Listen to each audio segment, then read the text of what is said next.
We are free in modern America because of the sacrifices of those who went before us. In particular, the patriotic colonists in the American War for Independence paid a steep price to win their freedom and ours. The difficulties they faced were particularly acute during the brutal winter of 1777 to 1778 in a place 18 miles outside of Philadelphia, a place called Valley Forge.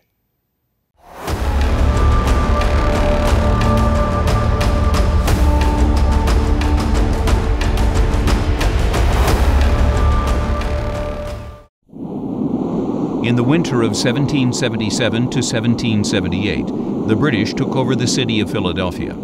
The American troops fled to Valley Forge, southeast of the city of brotherly love. There they were to spend a brutal winter without adequate clothing or even shoes. Bloody footprints were often left on the snow. If you walk around in Valley Forge, particularly in the winter, you can just appreciate it was a very harsh winter when George Washington was in defeat and run out of various places in our country. And you see the cabins where his troops slept and ate, and some were without shoes. It was a very, very hard winter. Also, it points out some of the folly of the Continental Congress. That is, the Continental Congress started printing money where the money that the soldiers had wasn't worth very much. You've heard the expression, it's not worth the Continental. George Washington had to engage in commandeering, just taking supplies. George Washington would send his troops up to where the British were on Lancaster Avenue to raid the British for supplies. It's called Contention Lane. And it became Contention Lane because there was a lady that used to put something in her oven to send up white smoke to warn the British that George Washington was coming. And she became the bane of Washington's contention. George Washington earnestly sought divine help through all this.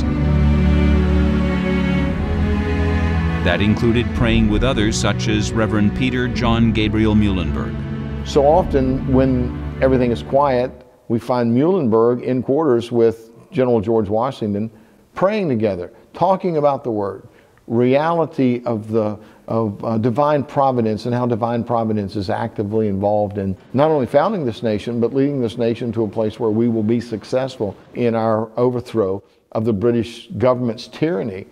There are many accounts of that day of George Washington praying earnestly at Valley Forge, and he encouraged his men with the notion that God's help was necessary to get through this ordeal, and that it would be unwise to offend the Almighty through things such as cursing or gambling. At Valley Forge, he calls on his men to be Christian soldiers. And he says, while you're pursuing the great honor of being a patriot, add the greater and higher honor of being a Christian. At Valley Forge, Washington received some additional foreign help. Prussian officer Baron Friedrich von Steuben came from Germany to help train Washington's men. On February 23, 1778, the Baron came to Valley Forge and helped teach the Continental Army drilling and military discipline.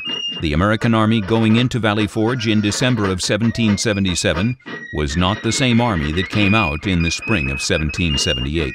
One day the next year, a delegation of Delaware Indian chiefs came to see George Washington and ask him how their young men could learn from the ways of the Americans. Washington told them, "You do well to wish to learn our arts and ways of life, and above all, the religion of Jesus Christ. Congress will do everything they can to assist you in this wise intention. George Washington." Later that same year, George Washington quoted to his troops the call of Congress to all Americans to pray and fast and give thanks to God at this critical juncture in the life of the fledgling nation. Said Washington, "The Honorable Congress has been pleased to pass the following proclamation.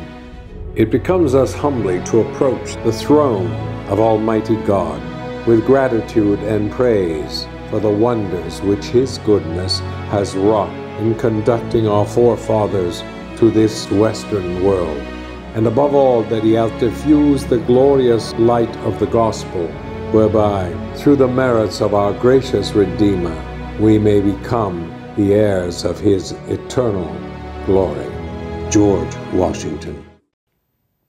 Sometimes with all our modern conveniences and luxuries, it's hard to imagine how difficult things were for the American colonists who cherished freedom in their hearts, who suffered during that blistery winter in Valley Forge.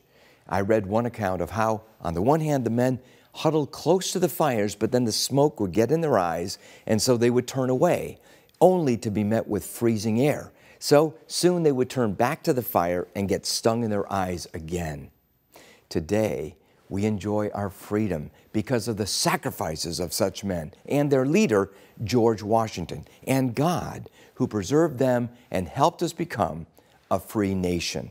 What a cherished gift we Americans have received. For Providence Forum, I'm Jerry Newcombe.